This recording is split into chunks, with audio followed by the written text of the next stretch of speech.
Marisa, mais uma vez obrigada por estar aqui com a gente na 5ª edição do Festival de Música Contemporânea Brasileira. Queria conversar um pouquinho com você hoje, primeiro perguntando, na entrevista que você deu para a revista Concerto com o João Luiz Sampaio, você falou um pouco sobre a transformação de sua linguagem durante sua carreira.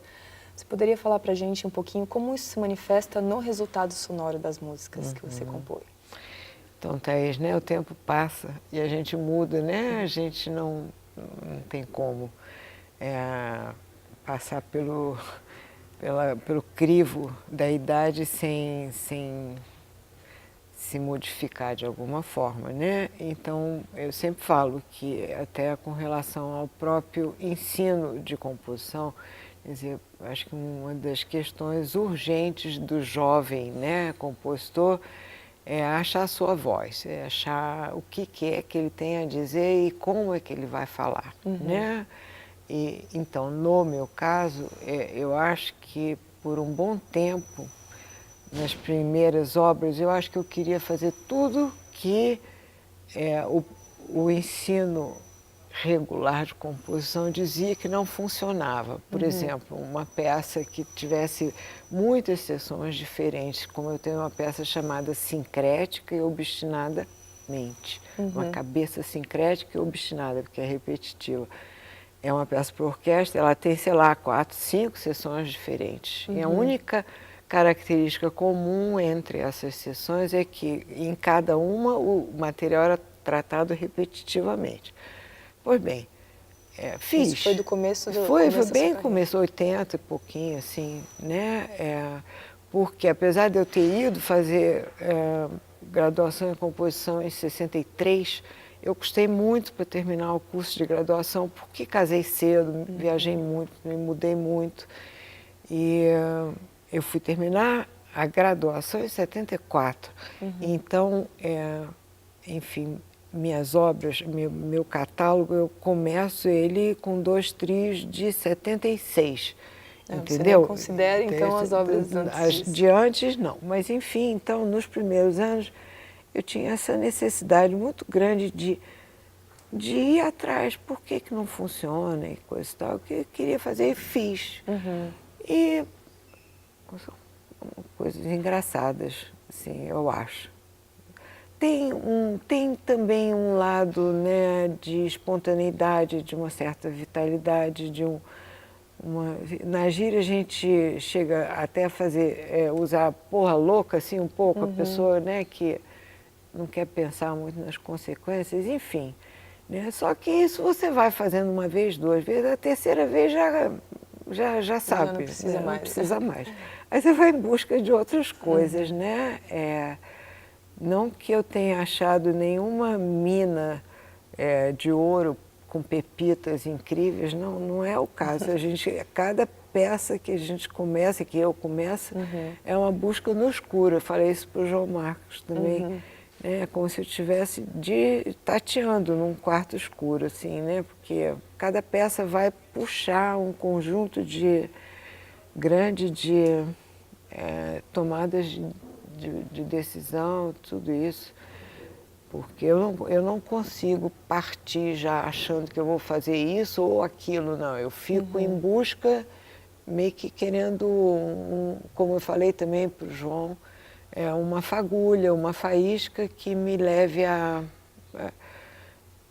começar. E depois do começo as coisas vão se encadeando. Então o processo mudou muito. Então, por exemplo, também essa questão que eu digo, que esse apreço que eu sempre tive de vida mesmo, por uma linguagem com mais referências tradicionais que remetem a sonoridades triádicas. Eu não uso um tonalismo propriamente, nem um tonalismo ampliado, não é isso, não chega a isso, não. Mas a forma de fazer isso também, antes era uma coisa assim, meio solta, né? E depois eu fui desenvolvendo um certo sistema também para para trabalhar com isso, né? Menos fragmentado agora, talvez na sua linguagem mais atual. Mas, por outro lado, buscando, né, uma construção que aproveite muito da textura do grupo e também da questão do timbre, né? Então, outros vetores formais entraram na história. Então, eu tenho um todo muito mais controlado hoje em dia, sabe? Mas eu demoro a vida inteira a fazer uma peça de 5, 6 minutos. É uma coisa assim. Então, Mas o uso, a exploração dessas técnicas estendidas que a gente viu bastante no concerto de ontem, né? Isso também já fazia parte desde a sua do começo, até das obras que você não inclui no seu catálogo, ou foi algo que você, por procurar e encontrar essas sonoridades diferentes que você gostaria de incluir na sua música, você começou a incluir nas composições? Não, então, já é uma coisa bem antiga. Eu tenho uma canção para soprano e lamento, que eu passei até para você também, que eu já trabalho dentro do piano. Então, isso é de 80 e pouquinhos. Tem uma peça para coro, Maracatu, que foi para um concurso daqueles que o Jornal do Brasil fazia, que o Ronaldo Miranda fazia. Eu também uso o coro fazendo uma porção de ruídos que não são a emissão tradicional, né, da voz. Enfim, então já tinha uma coisa assim, acho que também do tempo, né? Essa chegada da música eletroacústica, né, com a força que veio, ela foi um impacto grande para nós, né? Eu me lembro de ter feito um pouco, um período de música eletroacústica lá nos Estados Unidos, sim, porque era uma disciplina que tinha que fazer mesmo, né? Sim. Entendeu? Então, acho que eu respondi você essa primeira pergunta. Respondeu sim. Marisa, você já desenvolveu o trabalho em colaboração com artistas plásticos em concertos. Você poderia falar um pouco dessa experiência conjunta e tendo artistas na sua própria família, se você tem interesse em realizar para outros projetos no futuro que também façam esse trabalho com diálogo entre as artes? Thaís, assim, bom, o futuro a Deus pertence, não sei, só falando assim. Na verdade, é isso que você falou, em função de eu ter a minha filha do meio, Bel Barcelos, que é artista plástica, mas Bel fez a formação dela em teatro, em cenografia. E ela fez um mestrado na Inglaterra em teatro, fez montagens lá super interessantes e voltou da Inglaterra com a cabeça muito tomada por essas manifestações que reúnem artes plásticas e teatro, que tem tudo a ver com ela, que eram as instalações, os happenings, né? Collage environments, coisas assim, sabe? E voltou, chegou aqui com muito gás e com muita vontade. Aí a gente fez uma primeira que a gente chamou de La Vie en Rose, que era um grupo grande de atores em cena com obras, tanto quadros quanto esculturas, mas tudo formando um certo cenário, assim, e era num mesmo espaço onde o público entrava e qualquer momento ficava quanto queria, ficava circulando, demorava ou ia embora logo, não sei. A gente tinha um mendigo sentado num banco de praça recitando poemas para uma enorme boneca feita assim para ele. Tinha um outro ator, nós éramos, não sei, 15 pessoas em cena, fora os músicos. E aquilo tudo tinha uma ação conjunta ali, que a luz ia guiando de um nicho para o outro e tinha, além do trabalho musical, além da fala, pouca fala lá dos atores, a gente tinha uma trilha de ruídos de fundo, assim, que simulavam barulhos de bar, restaurante, barulhos de rua.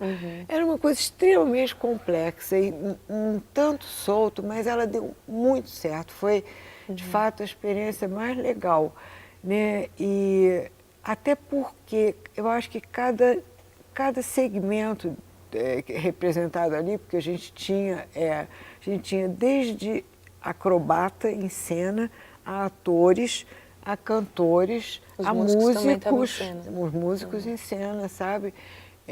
Todo mundo tinha um campo de atuação com um certo espaço, né? mas que não era totalmente fechado, mas dava para respeitar um o espaço do outro, assim, você está entendendo? E funcionou muito bem, mas é isso que eu estava falando para você antes, quando a gente fez o intervalo aí por conta do momento aqui, né? Eram montagens muito trabalhosas e a gente todo dia de manhã tinha que desmontar metade da coisa que tinha ficado da véspera. A gente sempre fez pequenas temporadas, mas não era temporada como uma peça, né? Enfim, foram sempre coisas muito difíceis, né? Mas foram exemplos muito bons e isso nessa época desses espetáculos maiores.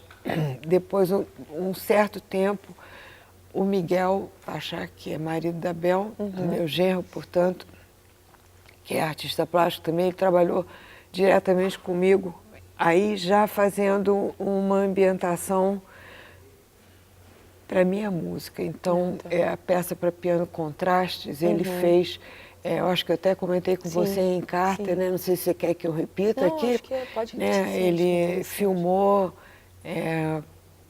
um conjunto de palmeiras, coqueiros da beira da praia em dia de chuva e ventania e aquilo tinha um movimento do vento muito forte, projetor grande no fundo do palco e na frente ele fez acender velas muito grandes que estavam naturalmente sem balançar, porque o vento era só na fotografia, né? Então, ele, quer dizer, era o imponderável da possibilidade de uma ventania daquela, nenhuma vela daquela ficaria acesa, né? Mas ali, aquilo se apresentava com um contraste absurdo ali, né? Mas tem um conceito por trás de uma coisa estática, como eu disse.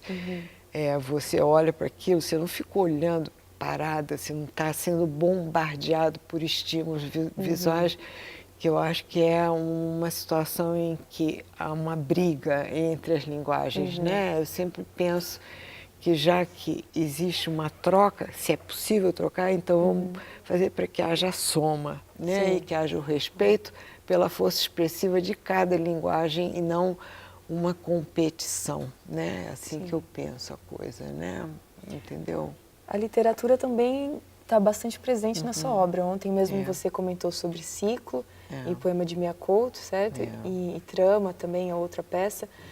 A literatura, ela influencia ou te inspira a escrever as obras, ou ela também se apresenta nos títulos? Como que os títulos das suas obras já dão uma ideia para o público do que eles poderão ouvir? Então, vou lá. Eu sou uma leitora. Quanto mais eu gosto muito de ler, sempre li a vida inteira, gosto de escrever também, tá? Então, todo esse universo, né, da literatura é algo muito importante na minha vida, pronto, assim, sabe? Durante muito tempo eu trabalhei textos para canções que eu escrevi. Também, na década de 80, eu musiquei, eu fiz aquele Em Fibraturas do Ipiranga do Mário de Andrade, que é um oratório profano, maluco, que ele coloca lá na Paulicéia Desvarada. Você sabe que eu escrevi aquilo e a gente montou no Teatro Santa Isabel, uma coisa completamente maluca. Qual foi a duração com orquestra, solista, tudinho, como ele ia falando lá, o coro dos jovens, coros dos operários, coros dos milionários e burgueses e das senectudes tremulinas que ele chamava.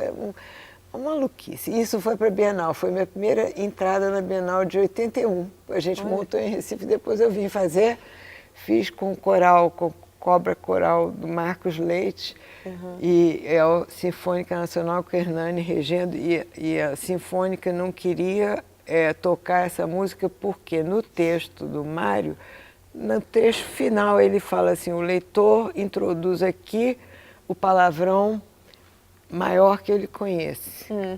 E óbvio que a gente não podia fazer esse discurso todo, mas a gente escolheu um palavrão lá, o coro, e o coro falava o palavrão.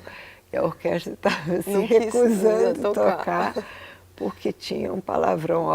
Olha, vê se dá para acreditar nisso, né? Mas no fim apresentaram. Não, porque a Mário Mário Tavares, que era o regente, falou, não tem nada a ver, vocês vão falar o palavrão, vocês não vão falar o palavrão, então fica quieto e toca aí. Enfim, então, isso para dizer, né, que tem muitas canções, coisas grandes do Fernando Pessoa, sabe? Então, é uma convivência muito estreita. Essa circunstância mais recente de ter um poema que não está sendo literalmente passado ali na música, né? Mas que fica como força motriz, como um conjunto de sugestões e inspirações, sobretudo, né? É uma coisa mais recente, aconteceu nessas duas obras, Trama, que você falou, e no Ciclo agora, né?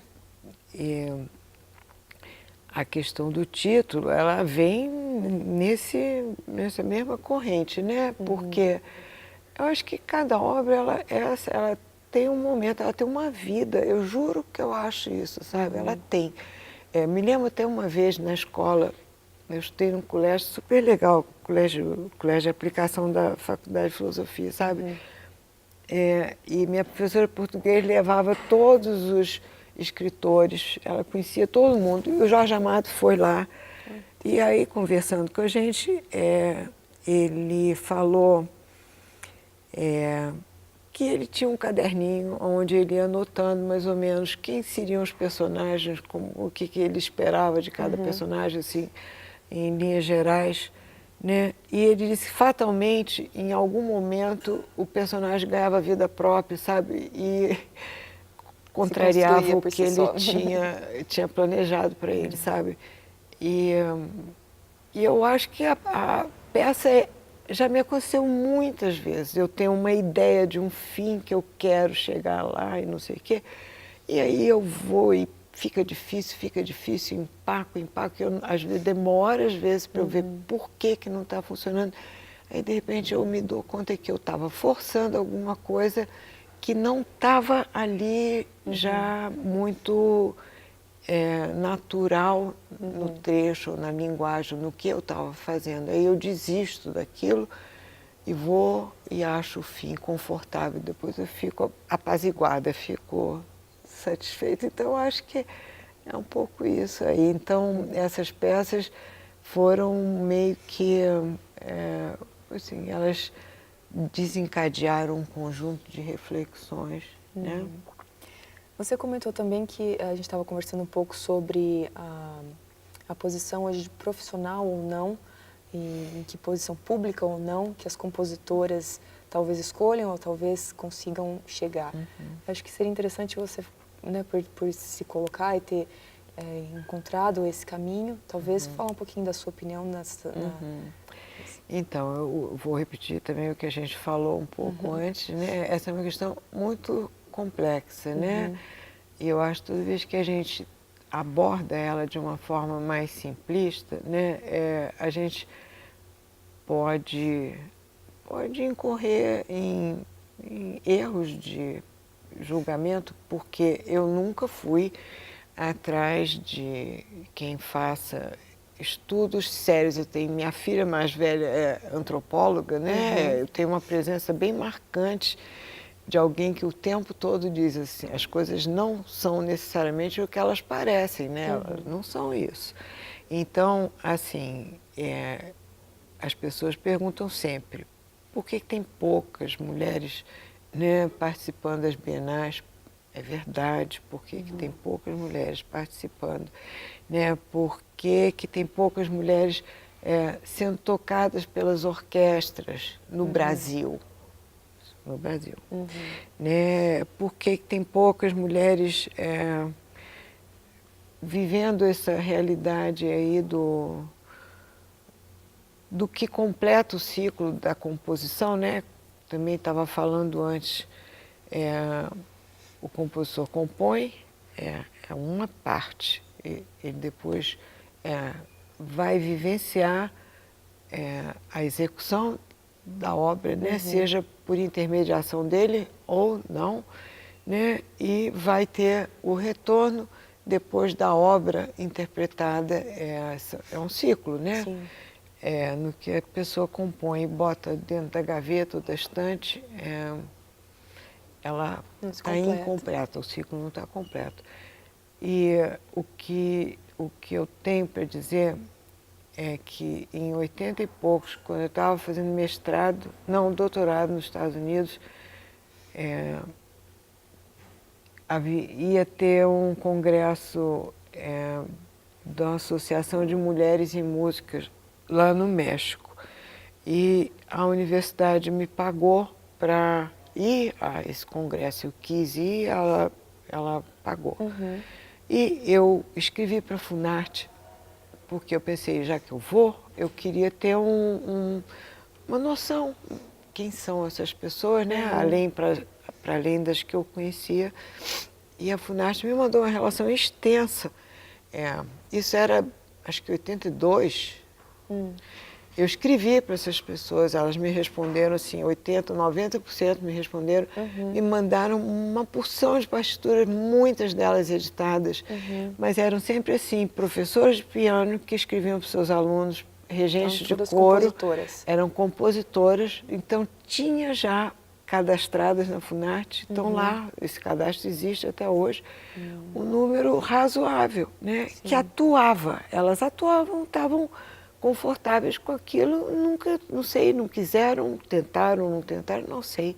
Diz que eu digo, não sei porque não fui atrás de fazer um estudo com relação a isso. Existem mulheres, né, da minha geração, como Josi, Vânia, Maria Helena Rosa Fernandes, e outras, Kilza Sete também, que eram pessoas, Cirlei, que também ganhou concurso para Bienal.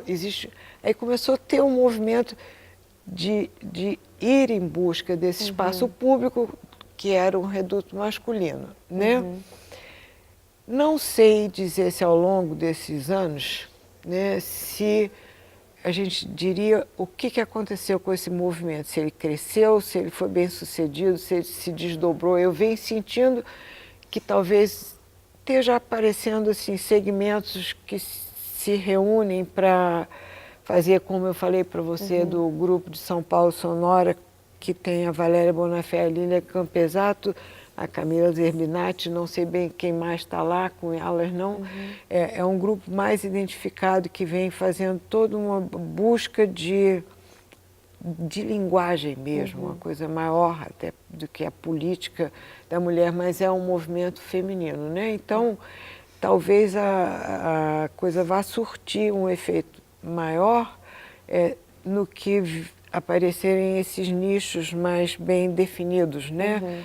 Que eu sei que Maria Helena tentou e fez alguns encontros de mulheres, sim, aqui no Brasil, mas também a coisa já se dispersou há muito tempo. Então, para mim ainda é uma grande incógnita. Eu acho que quem se ocupar de fazer um estudo em sociologia da música ou antropologia da música ou movimento de gênero, né? Estudos de gênero, que quiser buscar isso, eu acho que seria mais do que bem-vindo, sim. Né? Acho que é mais do que oportuno, né? Um tempo em que essa é uma questão muito vibrante e muito nítida. Exato, que né? as pessoas estão trazendo um pouco mais à tona a discussão, né?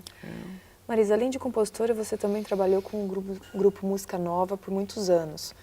Você poderia falar um pouquinho como que foi essa relação sua, claro, como compositora, como pianista, e também a importância desse tipo de oportunidade para os compositores que podiam participar e dos músicos que participaram? Então, isso é uma das coisas assim, mais simples e elementares, né? Que é o seguinte, quem está estudando instrumento quer tocar. Né? Quem está escrevendo, quem está compondo, quer ter sua música tocada. A coisa mais lógica é você juntar um com o outro, né? Mas não é, mesmo sendo lógico, não é tão simples, porque às vezes a pessoa não tem tempo para estudar, o intérprete não tem tempo para estudar, não vai preparar direito. Enfim, e quando Marcos Vinícius estava na minha primeira turma com ele, né? Um dia a gente conversando sobre isso, a gente falou, poxa, tinha que dar um projeto. E a gente fez um projeto para o CNPq, né, para pedir bolsa de iniciação, para ter um grupo estável. Essa foi o grande lance. que fez a diferença toda para o trabalho. A gente Quantos pediu, anos vocês conseguiram manter o grupo estável? A gente teve bolsa de iniciação, eu diria que por quase 10 anos, é bastante. Bastante tempo. Bastante. A gente chegou a ter, não sei, 6, 8 bolsas para o projeto, e a gente sempre dividia uma parte entre instrumentistas e uma parte para os compositores, entendeu? Então a gente ensaiava 2 vezes por semana, religiosamente, comigo ali, pegando o pé de todo mundo, entendeu? Ficava ali mesmo. Então, os alunos iam levando trechos que eles estavam trabalhando. Eram só obras dos compositores participantes ou qualquer compositor? Não, basicamente os bolsistas eram aquinhoados com a bolsa, mas tinham que dar conta de uma produção maior. Mas era um projeto aberto para todo alunado de graduação da escola, fosse aluno meu, não fosse aluno, fosse bolsista, não fosse. Os alunos de pós-graduação também, a gente acabou sendo um grupo que atendeu muito ao movimento de composição da escola, sabe? E o aluno de instrumento, que não faz música de câmara regularmente, também gostou muito, né, de poder ter essa experiência e de trabalhar com linguagem de agora, né, de técnicas expandidas dos instrumentos. Eles trabalhavam com os compositores, como é que é fazer esse efeito ou aquele outro efeito, assim, né? Então, com isso a gente ainda não está tão presente nos currículos hoje em dia, né? Não, mesmo não estando tantos anos tão depois óbvio. do início, mas ainda se faz necessário, né? Porque aí começam essas histórias assim, teria que ter uma bolsa diferente, né? Que acho que já tentaram uma bolsa de iniciação artística e não científica, né? Não. Porque por mais que a gente tenha no trabalho da gente um nível de experimentação, né, e um nível de produção de resultados, a gente não tem nada na mecânica comparável com as ciências exatas, área de ciências exatas, que são os modelos dessas bolsas. Então, evidentemente que a partir de certo ponto isso começou a incomodar e a gente perdeu essas bolsas. Ainda assim, a gente segurou o grupo por um bom tempo depois, porque aí começaram a acontecer coisas curiosas. Eles só podiam ficar enquanto estavam cursando a graduação, né? No que eles se formavam, eles tinham que perder a bolsa para outro. Mas aí eles não queriam sair do grupo. Então houve um período que a gente chegou a ter um octeto, sei lá, porque é o período até que a gente gravou o CD, que é super legal. Mas olha só, além de dar essa oportunidade para o aluno de instrumento, para o aluno de composição, a gente tocou muito. A gente foi chamado para fazer programas inteiros nas bienais. E eu tenho muito orgulho disso, porque é o seguinte, é uma prova de que o trabalho da universidade ele é super valioso, sabe? Assim, ele, se for feito seriamente, ele rende muito e ele tem um espaço na comunidade. A gente tocava em muitos... Eu fiz até um artigo agora para os 30 anos da Ampon, falando desse trabalho do grupo, e chamei o artigo de Bons Tempos Aqueles, porque é uma coisa saudosista mesmo, a gente lembra com muita saudade. Aí me deu o trabalho de contar quantos concertos a gente fazia por ano. A gente tocava muito fora. Então, que coisa melhor do que isso? Tocar bem, tocava em quantidade, né? E veiculava obras novas, a gente tem uma quantidade de estreias enormes. Você entende? E é uma coisa absolutamente, né, simples, evidente. Existe, acho que em Natal tem o Fábio está fazendo um trabalho legal. E a gente até começou a fazer alguma coisa desse tipo lá na UDESC também, porque tem a parte de composição. E é interessante porque a gente acha que os alunos não vão ter algum tipo de dificuldade ou não vão querer falar, mas a gente está falando justamente de peças de compositores de lá ou de técnicas estendidas. Então é um interesse enorme que às vezes as pessoas subestimam, né? Exatamente. É bem interessante mesmo. Sim. O grupo da Bahia, na verdade, né? Isso a gente tem que falar. É verdade. Né? Quando Widmer foi para lá, né? Que foi a primeira escola forte de composição no Brasil, né? Ele fez um trabalho assim primoroso, porque ele tinha um grupo de intérpretes, chegava a formar até pequenas orquestras mesmo, né?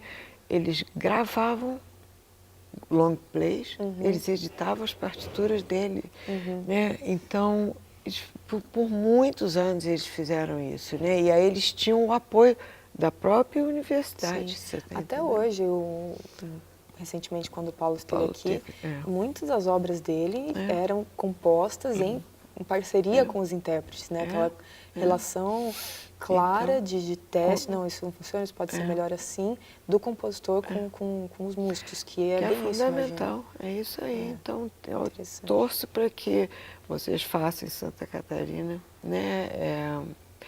E Fábio continue, né? E outros lugares também, né? Eu acho que a gente precisa urgentemente fortalecer o movimento de música dentro da universidade, sabia? Porque eu acho que fora a gente está perdendo muito terreno e a produção da gente, ela não deixa a desejar, muito pelo contrário, a gente tem todo um cuidado e toda uma inquietação que acontece com a gente dentro da universidade e com a busca da linguagem mesmo, sabe? Sim. Eu acho que a gente tem mais que fazer isso, porque lá, por exemplo, nos Estados Unidos, na Alemanha, na França, assim, são redutos, né, respeitadíssimos pela comunidade. Eu acho que a gente precisa resgatar e mudar esse quadro, sabe? E fazer com que ela, de fato, ocupe o espaço que ela tem direito, sabe? E possa trazer também, mostrar um pouco mais para a comunidade do que está sendo feito dentro da universidade, né? Que acaba, às vezes, ficando só por lá. Marisa, para fechar, eu queria perguntar, claro, você já mencionou uma das suas filhas que tem uma carreira dentro das artes. Plásticas. Mas como a sua vida profissional, sempre envolvida com música, também influenciou na escolha dos seus filhos, da família, né? Não só da sua filha, mas no dia a dia. Então, eu acho que minhas filhas foram sempre ouvintes muito sensíveis, né? Elas todas estudaram um pouco de música de algum jeito, mas eu nunca forcei ninguém a seguir nada, né? Elas foram para os caminhos delas diferentes. Meus netos, né? Tem netos grandes, os dois mais velhos foram coralistas, assim, são ainda muito ardorosos, fervorosos, pessoas muito... Levam a sério. Levam a sério. Meu neto de 16 anos tem super ouvido, toca guitarra, violão. O de 13 toca piano, o mais novo, um outro de 13 está infelicíssimo porque é professora nova agora também, enfim. De 3 anos? 13. 13. Não, 3 não. A caçula está com 8. Mas eu comecei a tocar piano, disse minha mãe que eu não tinha feito 4, eu tinha 3 anos e pouco. Olha. Porque papai tocava piano de ouvido. Olha que coisa. Direto, assim, tocava com as duas mãos, sambinhas, assim, sabe, sempre tocou. Olha que coisa. E ela disse que um dia eu toquei uma música de roda, ela achou que tinha sido por acaso, e ela disse que foi assim, foi uma e outra, assim, e aí eu comecei a tocar, comecei a tocar piano de ouvido muito cedo, muito cedo. Você chegou a tocar outros, se dedicar aos outros instrumentos? O piano sempre foi seu instrumento? Meu instrumento mesmo. Que bom. Pois é. Marisa, muito obrigada mais uma vez pela sua presença. Tá. Foi um prazer tê-la aqui essa semana. Parabéns por esse trabalho, parabéns aí por tudo que você quer ver acontecer, né? E eu desejo, assim, vida longa, muito sucesso e que você possa cada vez colher mais bons frutos do que você vem plantando. Obrigada, Marisa. Tá bom? Obrigada.